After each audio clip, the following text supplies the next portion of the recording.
Hey, this is Corey Barnes. And this is Lisa Caperton, and you're listening to Her Turn to Talk.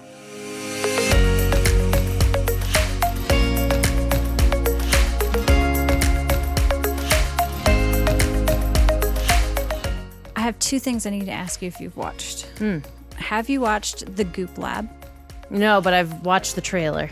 Okay, it's really good. Yeah? And I think you'd really be into some of the stuff that they do on there. That's with Gwyneth Paltrow on Netflix, right? Yes, it is. And it's very interesting. There's not very many of them. I think there's only like 4 or 5. Okay, so you got to watch that, and we'll come back and talk, because each one they do different things. Like she sends people from her company to go on these different experiences and try these different methods of all different things. For what? What is the purpose? Is it a health thing? Yeah, is it experimental? Yes, it's health. So one, they go and they meet with this guy who teaches them these breathing techniques and how to like mind over matter type stuff, and they can jump into this very cold, freezing water. And then there's one that's all about vaginas and women and being okay with your sexuality and Gwyneth Paltrow being able to look at your own vagina and knowing what that looks like. And she's known for like going to the spa to get her vajayjay steamed. Oh, really? Yeah. No, she didn't talk about that. And then there's one that they change their diets. And so they do a little experiment on one's fasting, one's vegan, one's pescatarian. And they talk about your biological age versus your chronological age. And then, I don't know, there's several of them. But, and one, they talk to a medium psychic and how she teaches these classes because she believes that everybody has these capabilities, but people turn that off. And so she teaches these classes on how to help you connect and turn that on. But they were interesting. Another show I wanted to ask if you have watched is, did you watch the Taylor Swift documentary? No, and I don't think I will. You don't like Taylor Swift? I like Taylor Swift, but I'm not it's interested. so good. It's really good. It made me cry a little bit. Yeah, it's really good. Even Danny sat there and pretended not to watch it, but I think he was secretly kind of watching it. When do you have time to watch all these? In the evening time. I usually have. Do you stay up late? No. So we usually have about an hour because the kids go and do their own thing after homework and after dinner. So we have about an hour of time that Danny and I will usually sit down and watch something together and hang out and talk.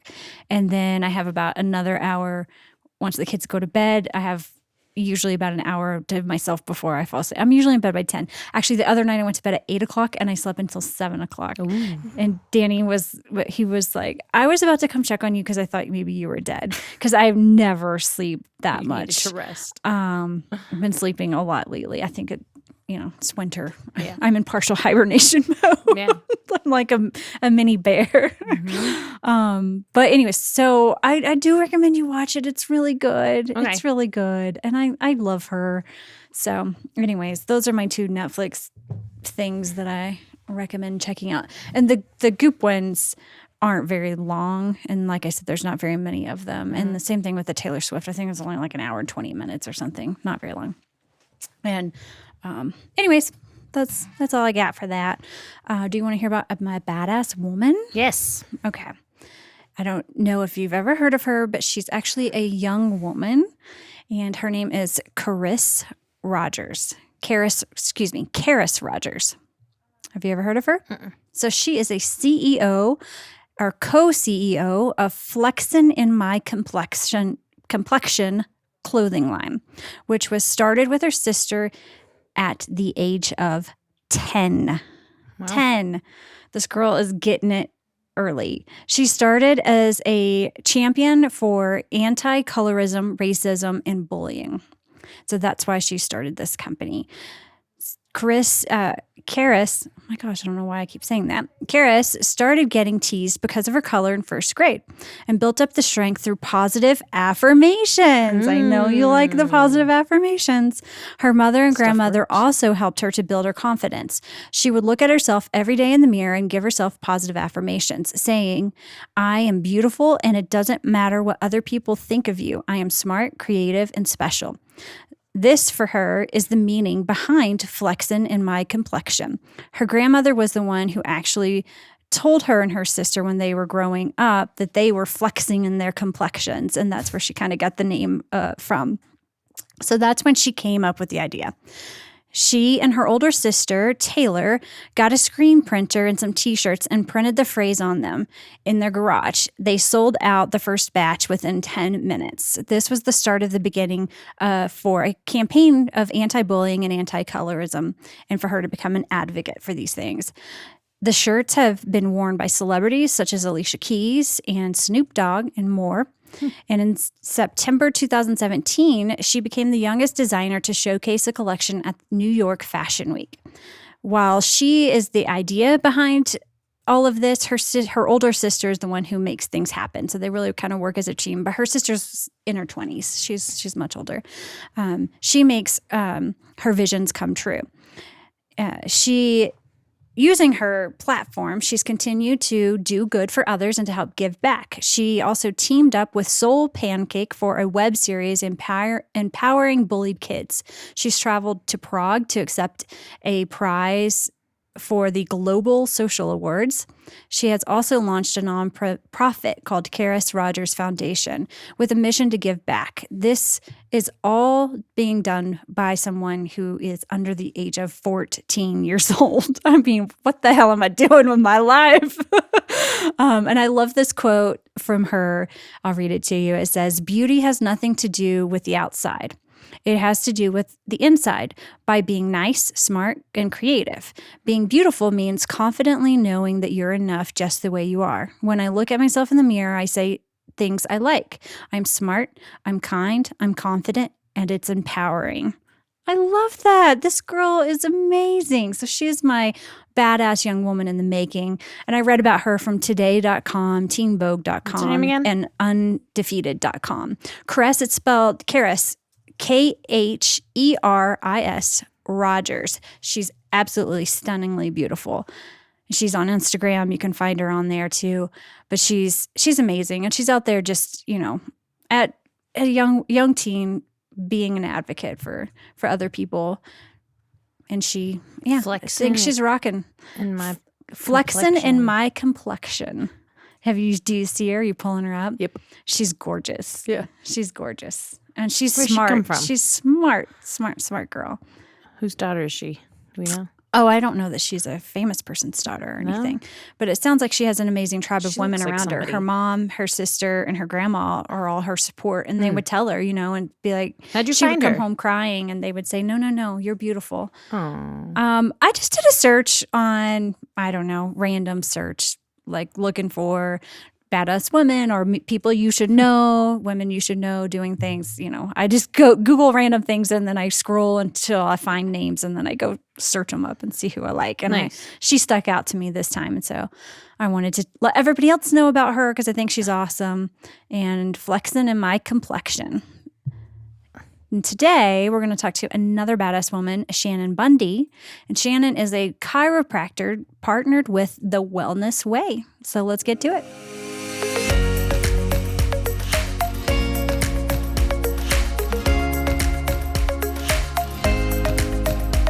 I just want to bring up your Instagram while I'm here. I actually have a post I need to put on there today. I got to get better at automating that instead of just putting it up. I know. Make my life a lot easier. It's not easy, right? Mm-hmm. But you do such a great job. Thank you. You're like rocking it. Are you doing all that social media yourself? Yeah, it's exhausting. I was just talking to somebody the other day, and they were amazing. That people, you can pay other people, like that's some people's job is to post things for you. And I you can actually pay someone. just talked to my sister because she is kind of has my same humor and view on things, and I was like, dude, I might hire you to post. Like, I'll make the content, but you're responsible for like posting this wherever it needs to go, because it between Facebook and Instagram and LinkedIn and TikTok. It's a lot of work. Oh my god. I haven't even begun to look at TikTok. TikTok is a different monster. I know. I'm figuring it out. I got 1,000 views on something the other day, and I was like, wow. I was like, I'm doing something right, but I couldn't replicate it. Like I made 2 other videos, it didn't work. So it's a different beast. Big deal. I'm Can you basically find me your Instagram handle? I can't find it. Yeah, it's The Wellness Way, Louisville. Cool. I think it's got a CO at the end. Thank you. There we go. Yeah, and that's what originally drew me to you. Yeah. Was one, you're in Louisville because I was thinking of Louisville. You guys are like hashtag. 2 minutes from my job. Oh, perfect. Yeah. Oh, yeah, you're right there Yeah. next to Alfalfa's or along that South Boulder Yeah, Road. right by the Wells Fargo. And I'm in the Taj Mahal Indian restaurant. Oh, yes, I'm above them. Oh, That's me. You're super close. I am over super there. close. And you've been there 10 years? No. I just opened this office Ah. in August. Wow. Yeah. Congratulations. Yeah, the wellness way, it's not just my office. That's been around 20 years. Yes. Yeah. The actual wellness Yeah. way. And then I've been in practice for 5 years, but we just opened up here. Ooh. Wow. That's exciting. Yeah, it is. Well, you've been doing a lot. All right. I got off topic. No, it's No, okay. Talking about- it's totally fine. We were just talking about how you can hire people to do run your social media accounts for you, and how awesome that is. Yep. Well, and I can imagine because you have several kids, Yeah, so you're busy. it is a busy So life. that would be nice to have people that you could have like post this, do this. But I like what you said about your sister has your same sense of humor, because that's the important thing is you want Right. somebody who can think like you to post stuff for you. Yeah. You know? Absolutely. I mean, if you guys have read Gary Vee at all, yeah, so he talks a lot about the reason he's so successful is because it's him and it's authentic. And I don't know if he really does everything that he says he does, responding back to people, but even the little I have to respond to people, I'm like, oh, and it's been an hour and a half. Okay. So I'm like, I do have doctory things I need to do. So we need to get back to that. So yeah, I think she's as close to as myself as I can get. And honestly, she's funnier than me. So I think she'll do a great job. I strongly recommend. My brother is my Instagram manager for my business. Oh, And my smart. father is my Facebook manager for my business. Oh. And that is so nice. And knowing the person, and Yes. then, you guys can come up with your own compensation, that kind of thing. Yes, and that's a whole new ball game that we'll figure out. Yes, yeah, you'll figure that out. And the like you said, the personalization, right? It does. It makes a difference, and people love it. Yeah. People like it a lot. Yeah, it's fun. So you are a karate teacher, a black belt. Second degree black belt in mixed martial arts. That is awesome. When did you start doing that? I'm super intrigued because Yeah. I'm really into, I want to take self-defense. Do you do self-defense classes? Well, I don't do it anywhere? anymore. Those are an old job. So Okay. to clarify, yeah, it's so I did do self defense, and I was national kickboxing champion when I was 16. And awesome. so I got really into fighting. I was an aggressive kid, and my mom was like, I think we need to put her in karate to teach her discipline, because I was a bully, basically. I didn't mean to be a bully. I was like picking on people, but I was like, ha ha ha, ha, like I was that kid. It was like overly aggressive with other children. So my dad thought it would be a horrible idea, and it would make me worse. But it actually totally chilled me out. Like, it made me realize that I was too handsy and aggressive with people, and that there was a time and a place. And so then I got really into fighting. But I did mainly the karate and like self-defense for years, until somebody was like, hey, you pretty aggressive. I think you'd be good at fighting. So then we went down that route, and I became an instructor as well while I was doing that. So that was like my high school job for years. And it was great. I highly recommend every woman should know how to throw a proper punch and should know basic self-defense things for sure. Oh, I love So- that. See, I got to get on that. Yeah. And it's addictive. I'm I telling mean, you, I once you can- figure it yeah. out, you're kind of like, hey, Yeah. there's Yeah. something to I this. mean, a I know my figuring like out. old, growing up in Texas, bad girl, scrappy way, but I don't know how to properly. Not that I plan on fighting anyone, but I want to be prepared if I need to. No, it's really good to know. It definitely gives you a confidence of less of that fear mentality, and more of, you don't want to be in that situation, but if you get in that situation, that you can defend yourself. And even if anything, which it will sound really weird, is just learning how to take a punch.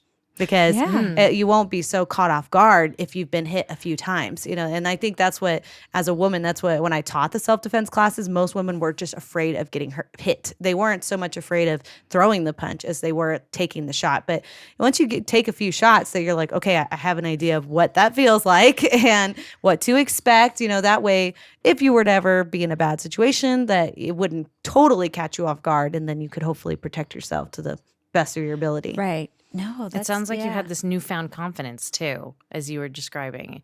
Yeah. So, yeah, this year has been a really big year for me. I have posted a little bit on my social media, even my work page. I'm pretty open about my personal life on there. And so my husband and I, and this, y'all caught me like at a perfect high because the last few days, a few things have turned over.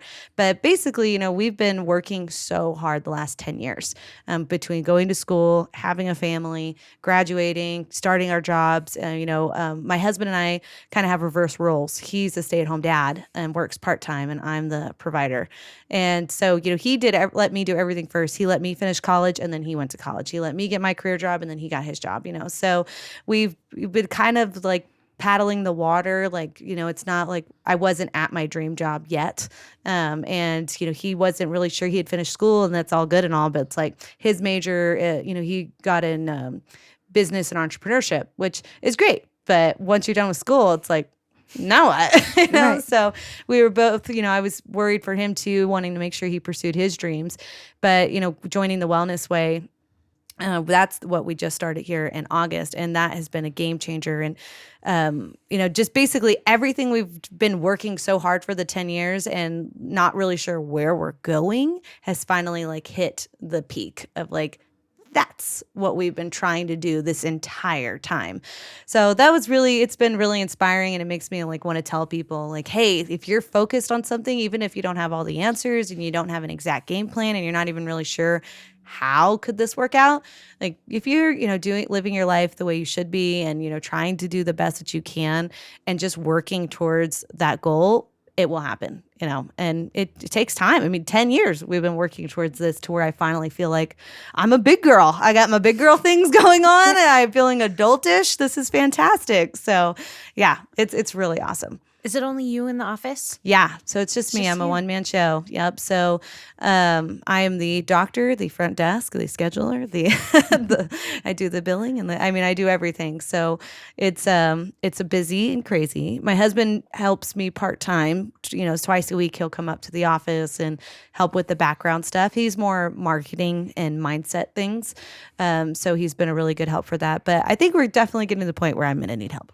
Yeah. And for our listeners, you are a chiropractor. Yes. That is what you do at the Wellness Way. Yep. Could you tell us a little more about your mission, the Wellness Way's mission? Yeah. How you practice your chiropractor work? Absolutely. So I am a chiropractor by trade, and the Wellness Way does a little more than just the adjusting. So the Wellness Way started because, a group of doctors got together and recognized that they were not happy with the way healthcare was going. We have literally been termed the sickest generation. We have higher rates of cancer, autoimmune, heart disease, diabetes, depression, suicide than we've ever had before. And, we think a big part of that is we're just stuck in procedures and protocols. We're no longer thinking outside of the box. We just do what we're always done. And it's not working. And it's obvious it's not working. So what we do with the Wellness Way is we provide specialized testing, and then we help people anything from nutrition to evaluating the medications that they're on and help them get control of their health. A big part of that is helping them understand like accountability with their own food to herbs and supplements that they could do to maybe they don't need all the medications that they've been put on because they could control it in another way. So that's our really big thing is our motto is we don't guess, we test, is just helping people get to the root of what's actually going on versus, if you have diabetes, then you're automatically put on this medication because there's a lot you can do before you get to that point. And people just don't really understand that because it's not educated. And what other tests do you do?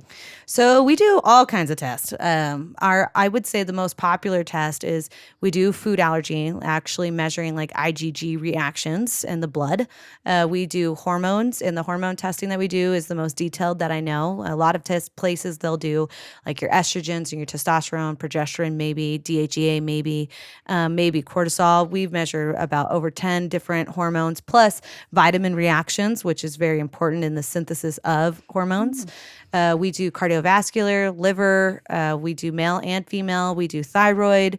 I mean, literally, you name it, we probably do it. And we do it 10 steps deeper. That's our big goal, is always going deeper, because usually a common saying is that in our office is if you're still sick and miserable, it's probably because you haven't been asked the right questions and you haven't been tested completely enough. Yeah. So this isn't just chiropractic. This is not a chiropractor that you walk in and get cracked. Exactly. Yeah. So adjusting is definitely, I love adjusting. And that's what I was doing before the wellness way is I was just doing adjusting. But I started noticing that, and I was very good at my job and I would get results like with, people who had migraines, people who had IBS, people who, all kinds of like really, really weird stuff that you wouldn't think chiropractic would help with. And that was a good foundation for me that I was like, wow, chiropractic is a lot more than back pain. But I started noticing that not everybody was the same. Some people who would get a headache, I could help. And some people who got a headache, nothing. Didn't get a thing from them. And so I started losing a little sleep at night over that. It was like, can't be a flip of a coin. It either works or it doesn't work. There's no like 50-50 chance here. If you're going to invest your money in me and your time in me, I want to know I can produce those results. So that's when I started researching more, trying to figure out what are some pieces of the puzzle I might be missing. And so that's when I found the wellness way. And the thing that got me is they have what's called the 3 T's, which are things that triggers that cause inflammation, which is trauma, toxins, and thoughts. So trauma is like your chiropractic, like typical what people know, like back pain, neck pain. You had an injury and it hurts, right? Yeah. Toxins is the food that we eat, food allergies, the medications that we're on, the toxins that we're exposed to, pollution. And thoughts is stress, which is a huge one that nobody talks about. Stress is very inflammatory and it makes people very, very sick, especially women.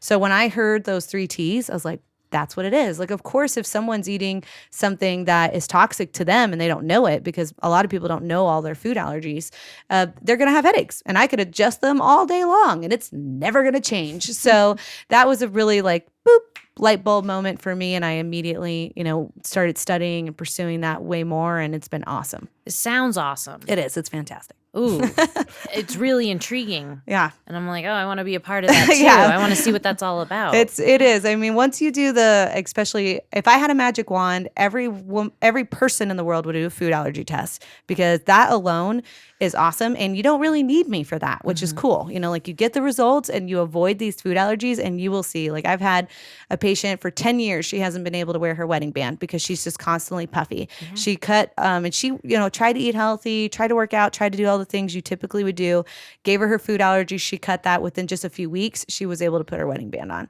I had another patient who had chronic diarrhea and she just avoided her food allergies, which funny enough, the most common food allergy is table pepper. Black and white pepper. It's the number one. Almost everyone has it. Huh. Almost everybody. Wow. And it's because it's saturated in all of our foods, like in the American diet. It's pre-cooked in our chicken and in our bacon and when we go out to eat. Yeah. So when people have leaky gut, it's a math game. Whatever you eat the most of is what's most likely going to pop up on that food allergy list. So she just cut black pepper and like all her diarrhea stopped.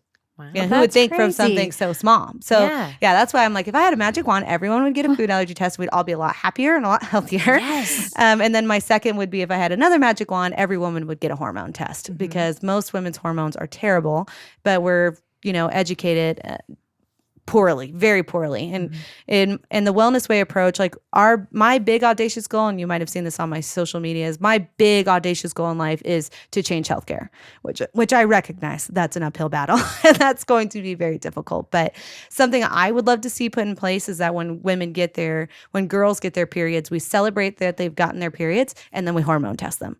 Because I'm seeing more and more 16, 17, and 18-year-olds with endometriosis, PCOS. And right now, the standard procedure of care is birth control. And so they don't even test them. Yeah. They just put them straight on birth control. And then they think they're fine because birth control forces you to have a normal cycle or no cycle. Then they get off birth control and they're ready to have babies and they can't get pregnant, which is why infertility is an all-time high because basically you've been hiding that you have a cycle problem for years and they have no clue. And now they have a bunch of toxins and increased risk of cancer. So that's something that I'm like, what? How is this the standard of care? Like that does not make any sense to me, but it just Great is. Question. Yeah. It's crazy. So that would be my other magic wand is every woman, no matter if they're cycling, they need a hormone test. Yes. I agree with all of this. Lisa and I have actually talked about several of these topics, the food allergies and what we're putting into our body. Yes. And I've been testing that on my own recently. And the inflammation, the bloating, the constipation, the symptoms of diarrhea. Yep. Everything's changing as I'm doing this elimination diet. And I'd Yes. like to actually come see you and do this. Yeah. And then talking about hormones. And I just switched birth control that from hormonal to non-hormonal, how it's been 10 years. Yeah. I really have no idea what's going on, but something visceral told me no more hormones. Yes. Let's see what's really going on. So this is really interesting, and I want to learn more about it. And this is neat that you're questioning. You want to know more, that you've dove into this, and you're finding out all these interesting things. Yeah. And I love that you talk about healthcare versus sick care as well, and how Yes. important that is to you. Could you elaborate a little more on that? Yes. So that's if I really want to go on a rant here. So we are definitely based in a sick care mentality. And the best example I can give of this is an analogy we use at the Wellness Way called the fireman and the carpenter. So, let's say that you guys, you go home tonight and your house is on fire.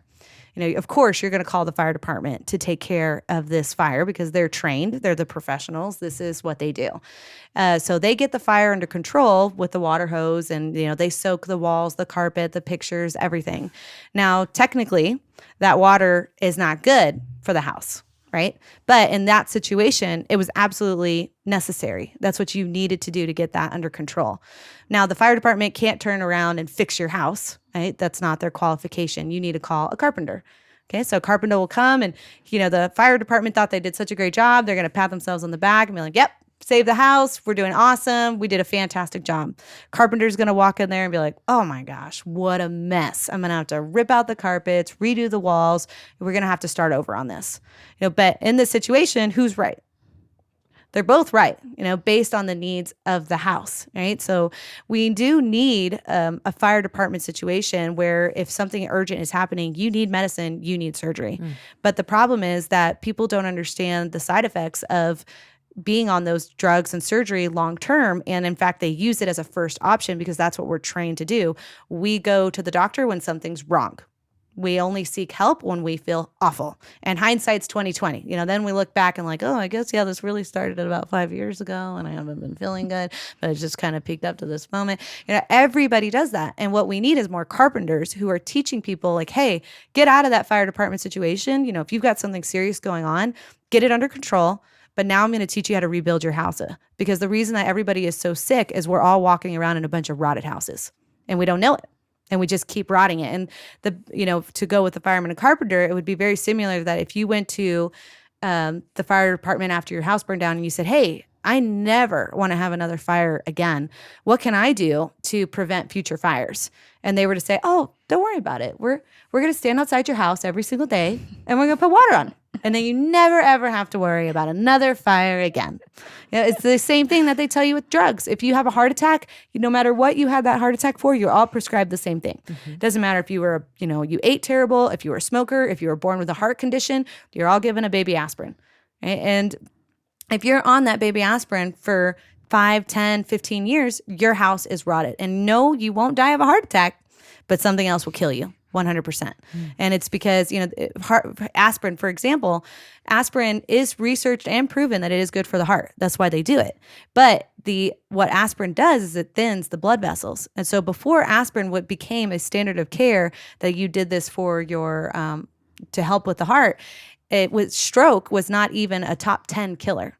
Now stroke is a top 3 killer, and it's because aspirin's job is it thins the blood vessels. The smallest blood vessels that you have are by the brain. And so these are the things I'm talking about, that you have to, what we call the Swiss watch principle. You have to see the big picture, that the body works on multiple gears, and you have to be paying attention to all those gears. You can't just say, "Well, I'm a heart specialist and aspirin is good for the heart and that's my scope, and we're not going outside of that." Because that's why everybody is so stinking sick, is that they just don't understand the consequences, and they're not taught there's a lot you can do, even if you've had a crisis situation, to rebuild your home so that if you have another crisis situation, you can handle it versus the second time will kill you. That's a great concept to think about. And I love that analogy. Yeah. Yes, all of those analogies. There's a couple of them. Yeah. The Swiss watch even too. Are you pretty healthy yourself? Do you have any ailments at all? I wouldn't say I have any ailments, but I have, like hormone things that I'm working on and balancing. I have food allergies that I avoid. We've got 4 kids, so we're working on those things. And that's the mentality that we're trying to get people under is get tested while you're good. Don't preventative maintenance. Exactly. And we would all be so much healthier. I mean, we're spending more on healthcare now than we ever have, ever. And it's horrible. I mean, it's awful.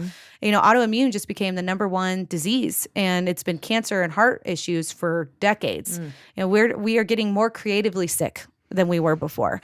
And it's because, again, we wait till those fire department situations and we don't know how to take care of ourselves. So that's why, when girls are cycling, boom, get them tested, figure out what's going on. And the same thing, I tell people, just get a test. And if you're great, yay, that's a good thing. We should stop taking tests looking for bad things and get out of that fire department mentality. Do you take any supplements or anything like that? Yep. So that's definitely, I know a lot about supplements. And that's our big thing is being very specific with supplements that we recommend.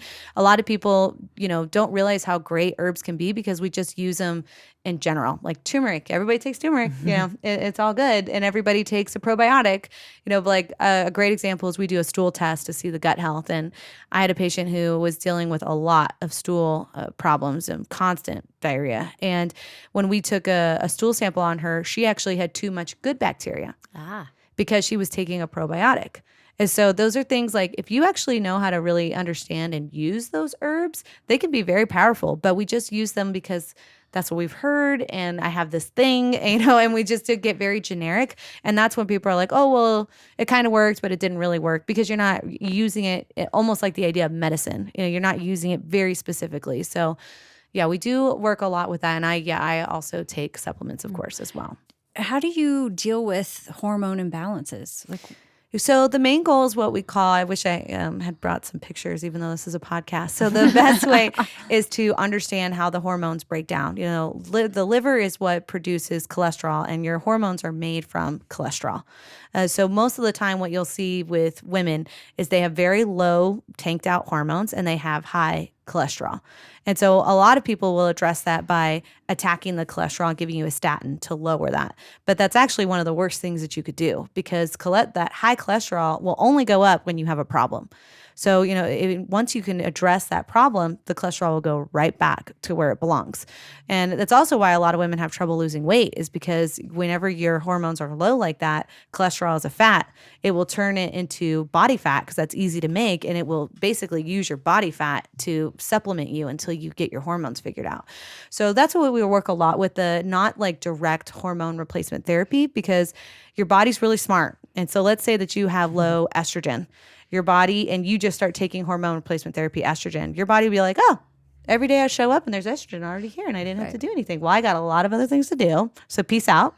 And we're going to go take care of those other things. Right? So that's why we don't want to do direct hormone. We want to figure out the pathway. Like I talked about liver to cholesterol to hormone. Where's that breakdown happening that we can nurture and feed your body and get inflammation decreased? And a lot of times the body will just do what it needs to do. The body is super, super smart, way smarter than I could ever be. And we need to get out of the way instead of just trying to control and manipulate everything. That's super. Yeah. I like that too. Yeah. You had some struggles through school, right? Yeah. I'd like to talk about that because I think that's super important because I'm sitting here talking to you and I'm like, oh my gosh, you're so smart. I know what you're talking about. I'm like, very so confident passionate about this, and she knows. But it wasn't always like you didn't just wake up one day and you're like, oh, I got this. This is a piece of cake. You worked hard to get where you're at. Yes. Yeah. So this is a story near and dear to my heart. And I think it's really coming to fruition now, just in this last week, really, that I always struggled in school. Always. I remember being in elementary school and just the teachers just could not stand me because I never shut up. I don't blame them. I was just blah, blah, blah, blah all the time. But I really did struggle learning, and I recognized, I didn't know then, but I thought I was dumb for a really long time, especially because I was such a natural athlete. Like things just came to me with sports. I never had to think about it. I played every sport that I could play.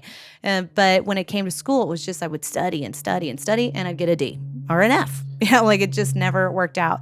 And then in high school, I basically accepted that I was dumb and like leaned more into like, nope, I'm never going to be at school. Maybe I'll join the military. That's like the mindset that I had at that point. And so I ended up getting pregnant when I was 18 and, no, I wasn't married or anything.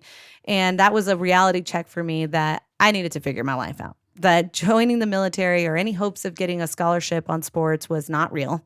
And I needed to go to school and get some kind of job to support me and the baby. And so that's when I, for the first time, was like, wow, I guess I'm going to go to college. And so I had experience with chiropractors and I really loved them. And I did not know how hard it was to be a chiropractor. And I think that God did that to me so that I wouldn't overthink it. And that I thought it was going to be like this really easy thing that I was like going to crack people and it was going to be super simple. And I was already good physically. So that sounded right up my alley. And basically I feel like God tricked me into going to school and didn't help me realize how difficult chiropractic college would be till it was too late. Like I had already done too many years into the program. So then I went to college and, you know, I started doing okay for the first time and I wasn't the best, but it was like, oh, I'm kind of getting the gist of this. And I had an English teacher who, like my first year, who I had written this paper. She's like, wow, you must have been the best in your class. And I laughed. I was like, no, never. Why would you say that? And she's like, your writing is beautiful. You're a fantastic writer. And that little kind word from her, you know, she didn't even think about it. And I don't think she would even remember me to this day. That little kind word actually was the first time I thought, am I smart? And I just am a different kind of smart, you know, and that fed me, you know, got me through the prereqs that I had to do. And then I went to chiropractic school. Oh my gosh. And then I thought I was dumb again. So chiropractic school is it's trimesters. So you only get 2 weeks off and then you have to be back in class. And you're taking way more than 12. You're taking about 30 to 40 credits a trimester. I mean, the analogy they gave when you went to school was, imagine that you were thirsty and you went to take a sip out of a water fountain and instead you stuck your head in a fire. What's it called? Hose. You know, not the hose, but the extinguisher. Extinguisher. Not the extinguisher. You know what I'm talking about? The ones on the side of the street. Yes, Okay. fire hydrant. Fire Yes, hydrant. okay. Yes, thank you. I'll figure it out one day. Whatever that word is. Jeez. So that you accidentally took a sip out of a fire hydrant instead. And I was like, yep, that's exactly what chiropractic school was. It's hardcore. It's crazy. It's intense. And they're doing it to try to get you done in 3 years. So I really struggled with my confidence. I remember the first semester I was studying. It was like 3 a.m. And I had been studying for hours and nothing was sinking in. And I threw a tantrum like a toddler. I threw my book across the room. I ran. I jumped on my husband at 3 a.m. and I was like, I have a learning disability. I'm never going to figure this out. She really thought something was wrong with me. Like, it was just such a struggle. And I would love to say by the third year that I had it figured out, but I did not. But I did say a prayer in my first semester after that tantrum that I was like, okay, if you help me pass this program, I will finally believe that I'm smart. And I did. And I passed. I never failed a class. I mean, grit of my teeth. Yeah, I passed. And that's when I finally was like, okay, maybe I really am smart. And if you guys have ever seen that picture that it's like a class taught with animals and it's like the teacher saying, okay, your test is to climb this tree. And there's like a monkey and a fish and an alligator and a bear. And like, basically, you know, it's showing all these, like, who has the advantage, you know, and who doesn't. And when I saw that picture, I think that was like a light bulb moment for me, that it was like, I am very smart, just in a totally different way. And if you ask me to memorize stuff, it's never going to happen. Never. I have to practically do it physically at being an athlete. Like, I have to physically do stuff. I have to be animated with how I remember things, and goofy in a sense, you know, which is all the things you don't get in college, you know, that they're not interested in entertaining at all, which is fine. But basically I realized I had to play the game to get the degree that I wanted. Wow. But once I left that place, that I totally changed how I did things, and that I got a lot more confidence in, you know, I am smart. I'm just not textbook smart. I'm not the kid who's going to make straight A's. And I never did. I never had a good GPA, but it's not that I'm dumb. You know, it's just, I have a different way of learning things. And once I embraced that, man, that was awesome. Best thing I could have ever done. That journey's neat. Yeah. I mean, that's something else. Yeah, it's not normally what you hear from a doctor, and it's definitely not something I bragged about to my patients. I would be like, I was a dumb kid. I think it's something to say, though, because I'm sure I relate, and I know other people relate, of not feeling smart enough and good enough, and it's just because you're learning a little different, and maybe you're not as good at, you know, maybe you're better at certain things. Like, we can't all be good at everything all the time. It doesn't work like that. Yeah, and I mean, that's so important. I mean, I would say in the last 10 years, the last few years, I've really been working on like knowing who I am. And I mean like really like not just my job, but really just who am I? If I was sent to earth to do something that no one else could do, what is it? Because I really believe that we all have that gift. We all have something that we were sent here to do that no one else can do. And it's important that we spend time figuring that out so that we're not distracted by work or even our children or our families, because once you figure out that purpose, you can see that purpose fulfilled in all things that you do. And that's the best thing I could have done. I did that a few years ago. And then this last year, my goal has just been, focusing on gratitude and joy, because I got really serious and kind of bunkered down trying to figure things out. But now that I feel like I'm finding that I just want to do the best that I can and be good at what I'm good at, and recognize that I'm not good at everything. And that's awesome. That's why we're not boring. If we were all good at the same thing, that'd be super boring. And also, that's what gives people an opportunity to bless your life, or to make an income, or, to offer something that you never thought of before. So I think accepting like we're all different is so important, but we know that, but we forget that. We get distracted and get really caught up in comparisons. And you did all this while being married and having children, having a family. How did I know I went to school for 2 years, working full time, having 2 toddlers, and going to night classes, and I know how hard that is. It's psychotic. It is. I mean, it makes you feel a little crazy when you're in it. It was absolutely. I look back, I have no idea. I always say it was the 2 G's. It was God and a good husband, that really helped me survive.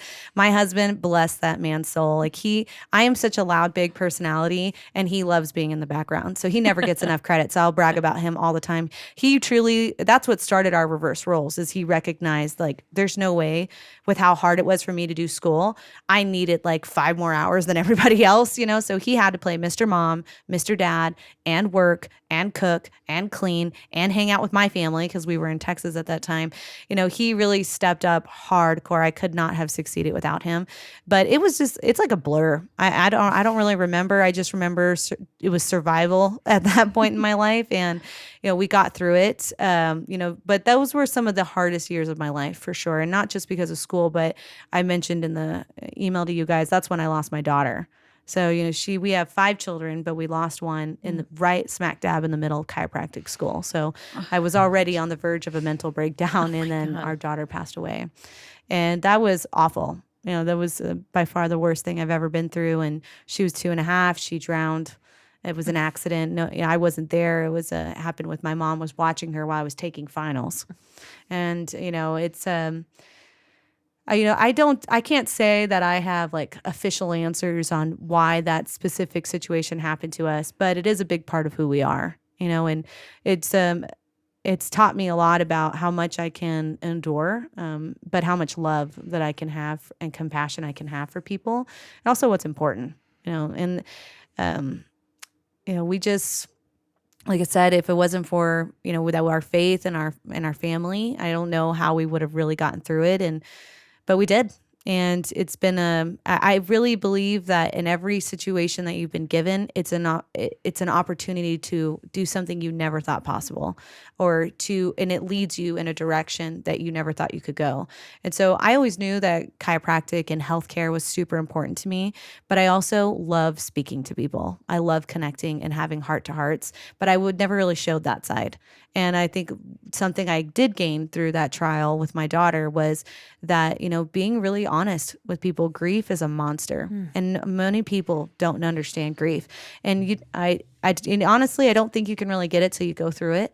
But through grief, I've learned many other hardships of the heart that I don't have to go through what they've been through, but I know what that low is. And those are the things, we need to be more honest about, whether if it's about our children, our money, or, careers not working out the way that we had hoped. There's so much unsaid, and we beat ourselves up and we compare ourselves and feel inadequate. Even when I was grieving, I was comparing myself to other people and how they grieved. Sure. If people grieved harder than me, I was like, why am I not as sad as that person? And then if people were happier, I'm like, why can't I be more like that person? It's like ridiculous. But, it's just, and we all do it, but we just don't talk about it. And I love talking about that stuff because of that situation. Oh, I really appreciate you sharing that with us and with listeners, because I know, hopefully there's somebody else out there, that can relate or can feel less alone knowing that, hey, that somebody else out there has gone through something like this too. And was it during this time, did you just really lean hard onto your family, or were there other support systems that you used at that time? I would say I definitely, dug deep in my faith for sure. I leaned deeply in my family. We did go to a counseling because we had 2 other children at that time. So we did try to do counseling, and it was helpful, but it wasn't helping the kids. And so we ended up doing this nonprofit organization where they do, what's it called? It's like open counseling, group counseling. Mm-hmm. So they did group counseling, but they had a lot of like things that you could do interactively with your kids. And then you'd break apart and you'd go with just the adults, and the kids would just go with the kids. And that's the thing too, is that, man, kids grieve so different, and it's really confusing because they'll be like, oh, today I had a great day, and then McKenna drowned, and then it was over, and then you're like, whoa, you just dropped a bomb in my lap and now you're fine. But that's how they process things, you know? So I always tell people who I've met along the way, like, find out what counseling works for you. The group counseling was really, really great for the kids, and it was good to interact with other adults who were also dealing with that. And it was nothing I had ever experienced, and I wasn't sure how I'd feel. I think that's also part of the journey of what I've learned, like opening up, was watching the healing of, it wasn't even that someone was counseling us. It was just talking about how much it sucked to somebody else, that it was a healing in that way. Yeah. What a gift to just be able to just be honest with our feelings and not have to say, oh, I'm okay. And just to be like, no, I'm not okay right now. Exactly. That is not an okay situation to be in. And so I think like having that space to feel that freedom to be that way, to be however you need to be. Exactly. Is beautiful.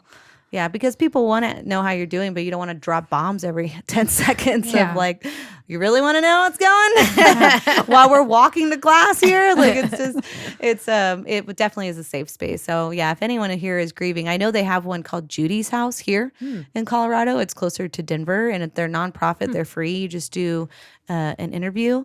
And I don't know why. I think the interview is just to see what class you belong in, because basically, like, however you lost that person, they'll put you in groups. So if it was like sudden, like ours, or if they were sick, things like that. So yeah, highly recommend them if you're dealing with grief. Yeah, it's beautiful, and that's amazing. And what an amazing journey that you persevered in a way to just keep going.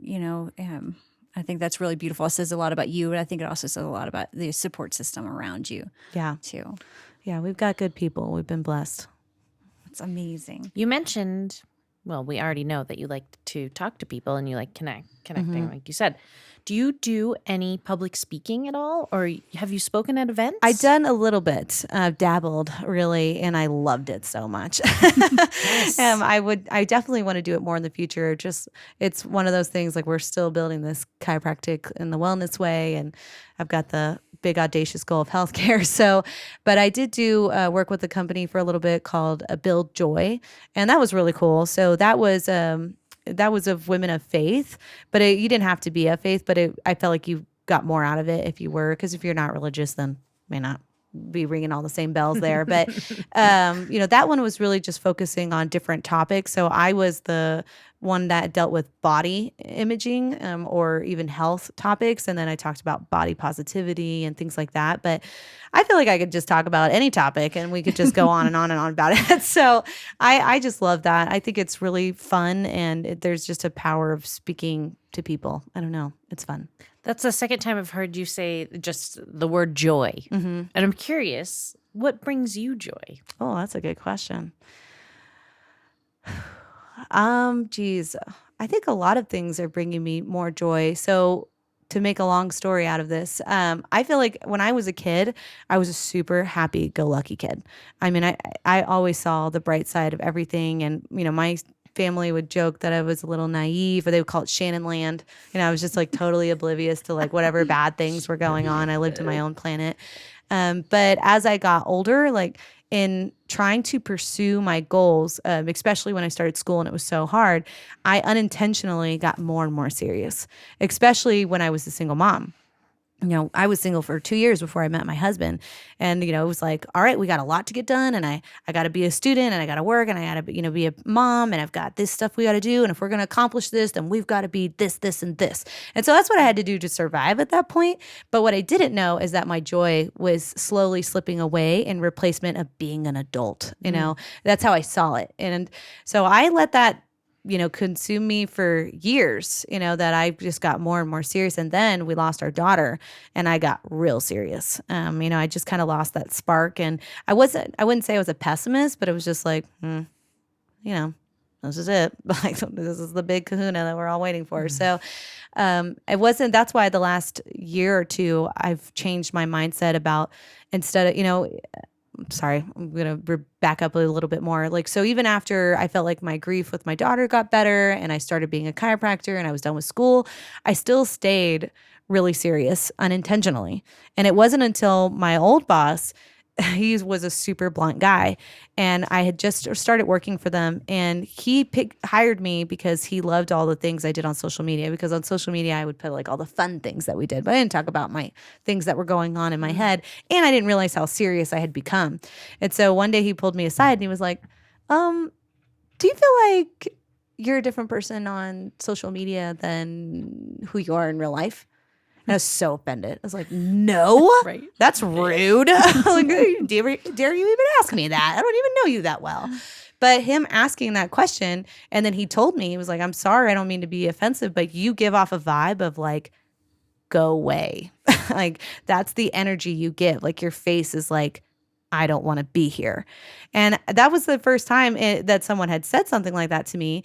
And I realized we had just moved. We had moved from Texas to Colorado. So I wasn't around my family who already knew everything that had happened to me. I was around a third-party review, you could say, that this is the vibe and energy that I was giving off. And that was a big eye-opener to me of like, whoa, I need to reevaluate like who I've become through all these traumas and all this hard trials that I've been through. I was trying to, what you were saying, beautifully overcome and succeed, but I was midway in the journey, And so once I realized that, I started focusing on, I didn't smile very often, and that I was becoming a little pessimistic. And if I wasn't pessimistic, I was just very logical and very serious. And that's when I started shifting that, like trying to find joy in all things and trying to find gratitude, at least if I couldn't find joy, to find gratitude. And that's slowly been building up over the last few years. And I feel like this year I'm there. I feel more grateful than I've ever felt. I feel more joy. And, what brings me joy, I think a lot of things, almost everything, brings me joy. And even going through hard trials now because of everything we've been through, instead of being like, oh my gosh, this is awful, I think, I wonder who I'll be after this. And I wonder like what I'm going to accomplish after this. This will be interesting to see how this turns out. And so that just totally has changed my life, thinking with that mentality of what's around the corner, because I bet this is going to be something really good for us in the future.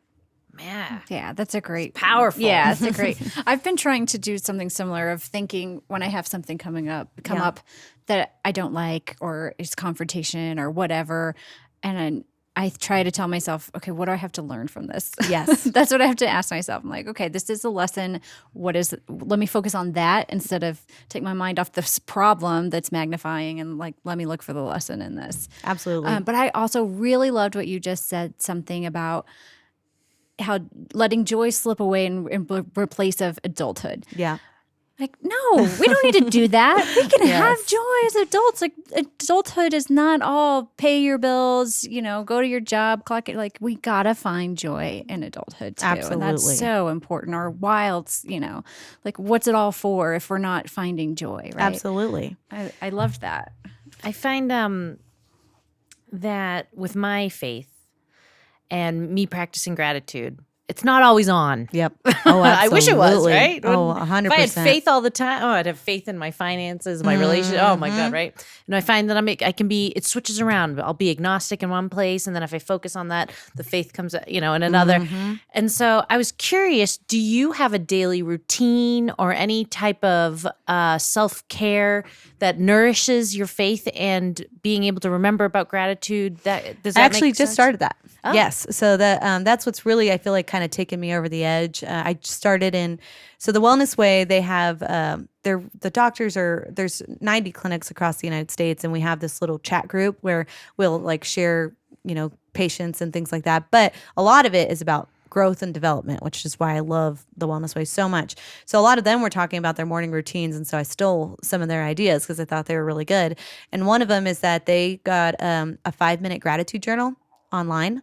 And so every morning and every night, like they'll fill out this little 5-minute gratitude. And that's where I feel, I have 4 kids. I'm trying to do this business. I'm, doing all this stuff. I'm so busy.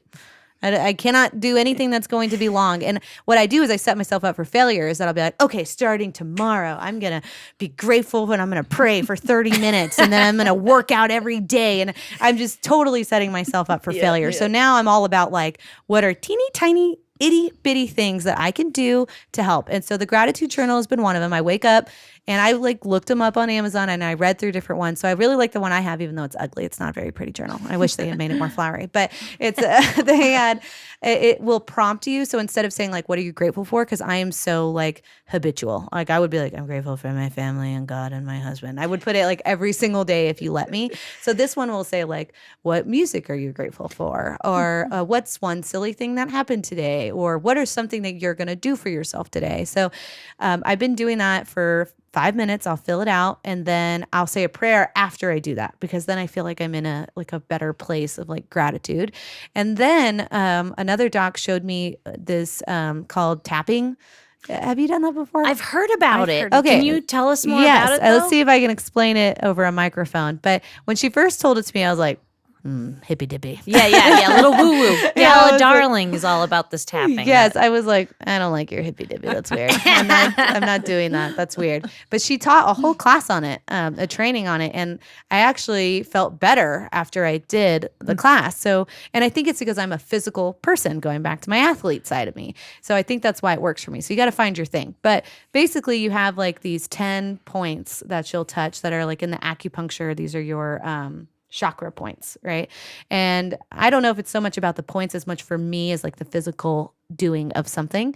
And you'll touch through these 10 points and you work through a problem. So let's say, what did I do the other day? That was like a really good one for me.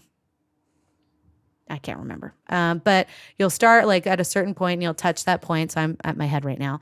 And so you'll think about like something that's really bothering you. So let's say, I remember. It was someone said something mean to me on my work social media account. I think they called me like a quack and I was like, I get so mad. All right. So there, I was like, someone said something mean to me on social media and I really didn't like it. And it's been bothering me for like an hour now. And then you move that tapping spot and you're like, okay, I don't have control of whatever that person said and they're entitled to their opinion, but it's still bothering me.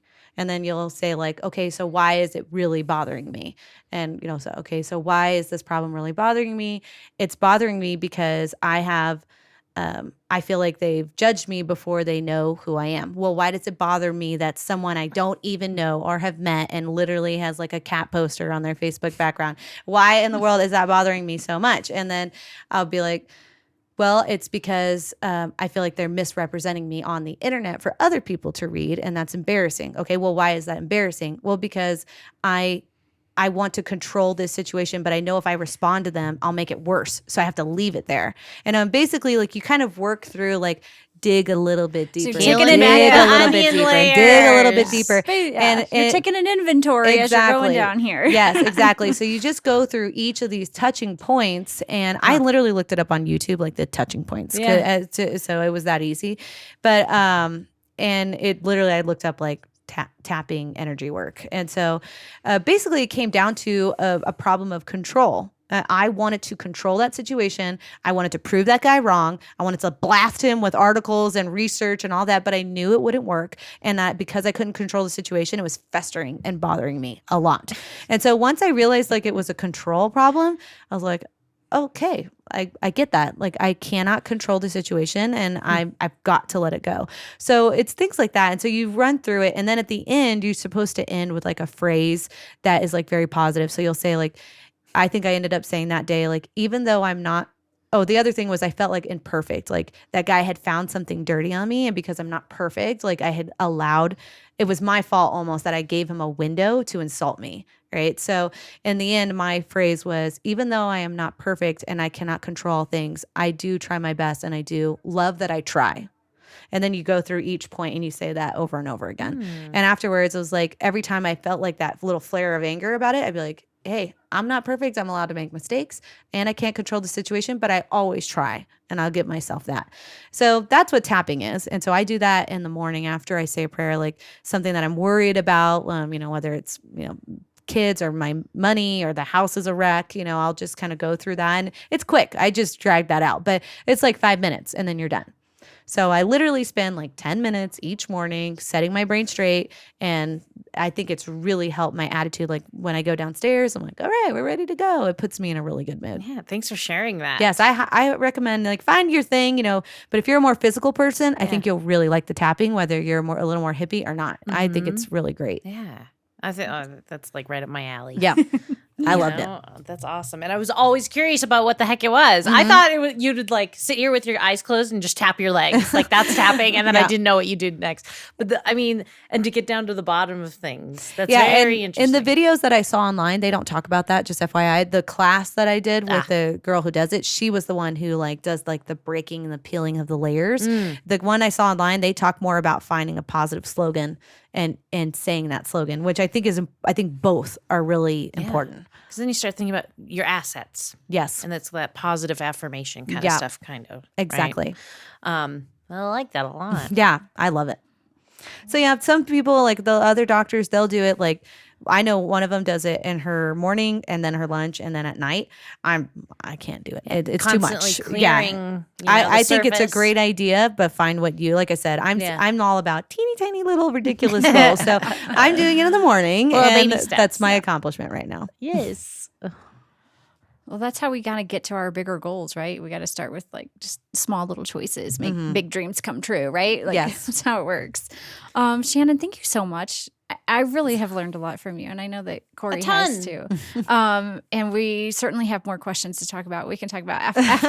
I'm so excited for your business. Yeah. Thank you so much. Killing it. Yeah, it's been awesome. And like I said, this last week has been a really big week for us that it's like we're definitely on the right track and it's going great. And that just shows, what you talked about, like doing what you're good at and sticking with that. You would be amazed all the resources that come to you when you do that, including you guys, like pursuing me. It was like, oh, wow. Well, hello. So thank you for inviting me. I was honored and I love it. You guys are fantastic. Well, thank you. If listeners want to learn more about you, where can they find you? So we're on Facebook and on Instagram, The Wellness Way Louisville, but you can always call our office number at 720-379-7255.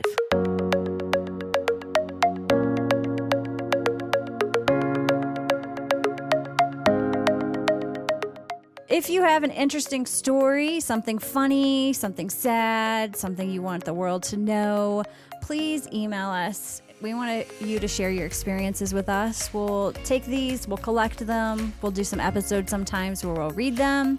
So if you want to be anonymous, please just let us know. We won't read your name. If you want your name read, then we will. But send us those stories, comments, to info@herturntotalkpodcast.com. And we also ask if you like what you're hearing, please rate, review, and subscribe. Thank you.